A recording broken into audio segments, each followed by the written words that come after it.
बात महाराष्ट्र की करते हैं। आपको बता दें कि महाराष्ट्र में तो जबरदस्त राजनीतिक उलटफेर है। शिवसेना बट गई है, एनसीपी के दो फाड़ हैं, कांग्रेस के नेता बीजेपी के साथ जुड़ गए हैं। अशोक चव्हाण का नाम आपने सुना होगा। इस तरह से महाराष्ट्र में अभी तक बीजेपी ने लोकसभा की लड़ाई जीतने के लिए बिसात बिछाई थी।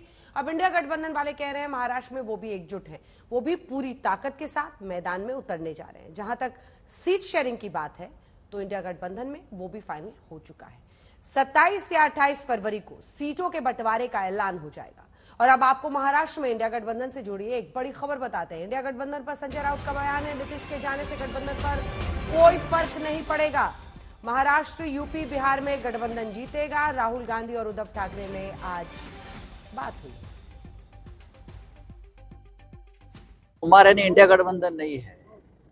इंडिया गठबंधन का दायरा बहुत बड़ा है और आपको जल्दी समझ में आएगा कि क्या हो रहा है।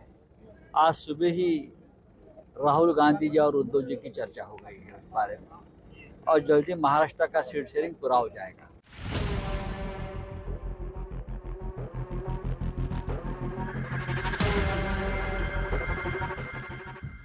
महाराष्ट्र में लोकसभा की लड़ाई बेहद दिलचस्प होने वाली है और इसकी 3 बड़ी वजह है।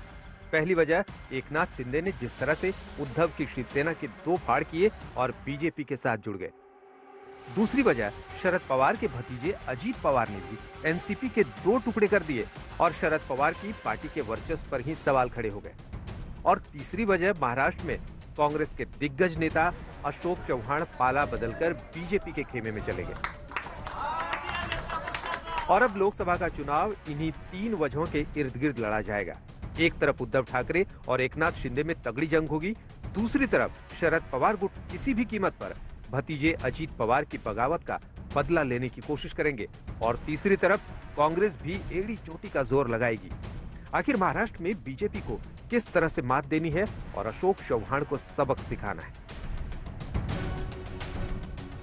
और इसीलिए अभी तक इंडिया गठबंधन में सीट शेयरिंग को लेकर जो रार दिख रही थी, जो खाई चौड़ी हो रही थी, अब उसे भरने का पूरा इंतजाम कर लिया गया है। तो सुनिए महाराष्ट्र में प्रदेश अध्यक्ष नाना पटोले क्या कह रहे हैं। जो कुछ सर्वे आ रहे हैं उसके आधार पर महाराष्ट्र में महाविकास आघाड़ी की जो स्थिति है वो एकदम अच्छी है और 42 कम से कम जगह पे हम लोग महाविकास आघाड़ी करके इलेक्शन जीतेंगे। उस तरह का जो आज प्रेजेंटेशन भी जिस तरह से हुई, सभी हमारे जो चुनाव समिति हमारी है वो समिति में भी सब लोगों ने अपने अपने मत रखे हैं और उस आधार पर हम महाराष्ट्र में जो भी हमारा अलायंस है उसमें हमारे पास समाजवादी पार्टी है, कम्युनिस्ट है, सेका है, ऐसी जो भी छोटी पार्टियां है उनको और प्रकाश आंबेडकर जी को भी साथ लेकर हमको आगे जाना है।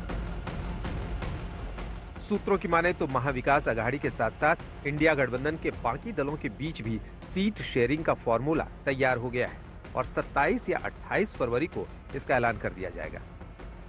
हमारा जो सीट शेयरिंग का जो मसला है उसमें मेरिट के आधार पर हम लोग उसमें हम लोग सोच रहे और वो 27-28 को ये मामला सीट शेयरिंग का खत्म हो जाएगा। जो महाराष्ट्र में कांग्रेस, शिवसेना, एनसीपी शरद पवार साहब की और अंबेडकर साहब की वंचित बहुजन आघाड़ी, उसमें बात फार्मूले की नहीं है, सीट शेयरिंग की बात मैं करता हूं। कोई फार्मूला नहीं बनता। 48 सीटें हैं, जहां जिसकी ताकत है, जहां जीत सकता है वहां उनको सीट मिलेगी, यही हमारा फार्मूला है। आपको बता दें कि 2019 के लोकसभा चुनाव में महाराष्ट्र की 48 सीटों में से बीजेपी और उसके सहयोगियों ने 41 सीटें जीती थी। अकेले बीजेपी ने 23 सीटें जीती थी, जबकि शिवसेना ने 18 सीटें जीती थी और यूपीए 5 सीटों पर सिमट गया था। इसमें भी कांग्रेस को सिर्फ 1 सीट मिली थी। 2019 में शिवसेना की कमान उद्धव ठाकरे के हाथ में थी, लेकिन अब शिवसेना ही 2 धड़ों में बढ़ चुकी है। ऐसे में सीट शेयरिंग को लेकर बीजेपी और एकनाथ शिंदे गुट में भी कुछ फाइनल नहीं हो पाया है। हमारी सबकी तमन्ना है, शिवसेना की, अभी राष्ट्रवादी जो आए उनकी, कि फिर एक बार मोदी देश के पंतप्रधान बने। ये सबसे अहम मुद्दा हमारे मन में है। अभी उसको देखते हुए ये जो बंटवारा है हम चाहते हैं कि जो फॉर्मूला बन चुका था 19 का, 22 और 26 का, तो वही रहना चाहिए। अभी राष्ट्रवादी को तो सीटें देनी पड़ेगी, दोनों पार्टी को, बीजेपी को, शिवसेना को। उतना कम हो जाएंगे हमारे में 22 में से, उतने कम हो जाएंगे बीजेपी में 26 में से। सूत्रों की माने तो बीजेपी एकनाथ शिंदे की पार्टी को 13 सीटें देने का मन बना रही है, जबकि एकनाथ शिंदे का गुट 2019 का रिजल्ट दिखा रहा है। हम लोग कुल मिला के 18 जीते, 22 लड़े, 22 में से राष्ट्रवादी को देना उतना कट करो, और जितना रहेगा उतना हमें मिलना चाहिए। सीट शेयरिंग की इस माथापच्ची के बीच महाराष्ट्र में लोकसभा की लड़ाई में नया ट्विस्ट देखने को मिल सकता है। मुंबई से मुस्तफा शेख के साथ आज तक ब्यूरो। साहिल हमारे साथ, हमारे सहयोगी इस वक्त जुड़ रहे हैं। साहिल, सबसे ज्यादा अगर मामला कहीं पर उलझा हुआ है तो वो महाराष्ट्र में ही है। मतलब दो पार्टियां ऐसी हैं जिनके दो दो गुट हैं, और अब तो इधर एनडीए में भी मुश्किलें हो रही हैं क्योंकि शिंदे गुट की तरफ से ज्यादा सीटों की मांग हो रही है। दोनों ही तरफ क्या माने अभी मामला अटका हुआ है? जी बिल्कुल, दोनों तरफ से मामला अटका हुआ है क्योंकि 3 लोगों में बंटवारा करना है। और मुझे लगता है कि महायुति जो शिंदे, पवार और बीजेपी की है, वहां पर फैसला तो आखिरकार अमित शाह की अदालत में होगा। वहां पर जाकर आखिरकार फैसला होगा कि कौन कितनी सीटें लड़ेगा। कुल मिलाकर ये बात साफ है कि शिवसेना सिर्फ इतना चाहती है, शिंदे गुट सिर्फ इतना चाहता है कि जो 13 सांसद उनके साथ में उद्धव ठाकरे से टूटकर उनके साथ में आए, कम से कम वो सीटें उनको मिले। और अजीत पवार चाहते हैं कि 8 से 10 सीटें उनको मिलनी चाहिए। हालांकि वो एडजस्टमेंट ज्यादा डिफिकल्ट नहीं होगा। दिक्कत होगी महाविकास आघाड़ी के लिए ज्यादा, वो सिर्फ इसलिए होगी क्योंकि वहां पर एक अथॉरिटी नहीं है। हालांकि कांग्रेस की तरफ से शरद पवार को ही कहा गया है कि आप ही फैसला करिए, क्योंकि आप अगर कांग्रेस का देखें तो यूपी में सलमान खुर्शीद वहां पर बात कर रहे थे, केंद्र से वहां पर नेता गए थे, आम आदमी पार्टी से केंद्र के नेता बात कर रहे थे, लेकिन महाराष्ट्र में लोकल नेताओं को कहा गया है कि आप आपस में बातचीत करिए। और इसीलिए जो 27 को मीटिंग होगी वो उद्धव ठाकरे और शरद पवार की मीटिंग होगी और उसके बाद ये फैसला होगा।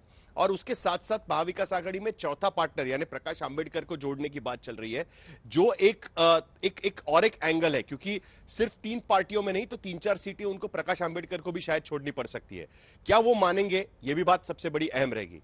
देखिए, महायुति में बीजेपी ऐसे पोजीशन में है कि वो दोनों पार्टनर से मनवा सकती है जो उन्हें करना है, लेकिन महाविकास आघाड़ी में कोई एक पार्टनर ऐसा नहीं है कि जो बाकी दोनों से मनवा सकता है कि इसी तरीके से सीटों का बंटवारा होगा। तो वहां पर चर्चा में समय लगेगा, लेकिन यहां पर भी शिंदे गुट को यह दिखाना है कम से कम कि देखिए हम बीजेपी के साथ जरूर गए, लेकिन हमारा एक अलग अस्तित्व भी है, हमारा एक अलग वजूद भी है। और इसी के चलते कहीं कल उद्धव ठाकरे को यह कहने का मौका ना मिले कि देखिए बीजेपी के साथ गए लेकिन उनके मांडलिक बनकर रह गए, जो वो कह रहे हैं उस तरीके से कर रहे हैं, इसीलिए उसमें वहां पर शायद समय लग रहा है। अंजना, और नीतीश को लेकर भी जो कमेंट है संजय राउत का, वो साफ इशारा कर रहे हैं कि उनके रहने से जाने से कोई फर्क नहीं पड़ रहा है। मतलब वो ये बता रहे हैं कि अब मेजर साथी अगर हम देखें तो नीतीश कुमार ही हैं जो उस तरफ चले गए, वरना बाकियों के साथ सीट शेयरिंग का फॉर्मूला निकल गया है।